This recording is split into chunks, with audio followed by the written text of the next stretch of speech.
Hello everyone, welcome back to the channel. In this video, I'm going to create a quick in-depth comparison review between these two CRM platforms, which is HubSpot and Close CRM. Though both are strong tools for managing customers, but they focus on different needs.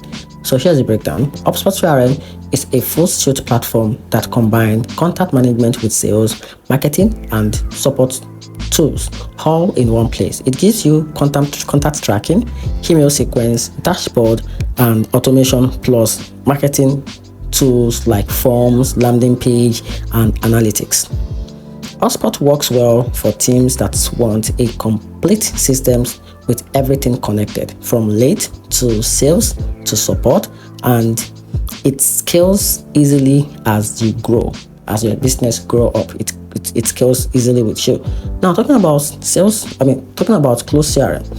Close CRM is built especially for sales teams that want simple, powerful outreach. It focuses on calling, testing, email sequence, and pipeline management without the extra marketing or support tools.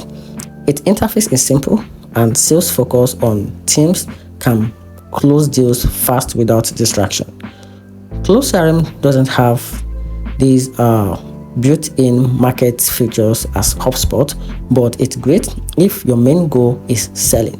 So in my opinion, HubSpot is best for all-in-one business growth, while Close CRM is best for focused sales teams who want a clean CRM that drives deals. And that's how it works. And that's it. Hope you find the video helpful. If you do, turn on the notification button and make sure you subscribe for more review. You're welcome.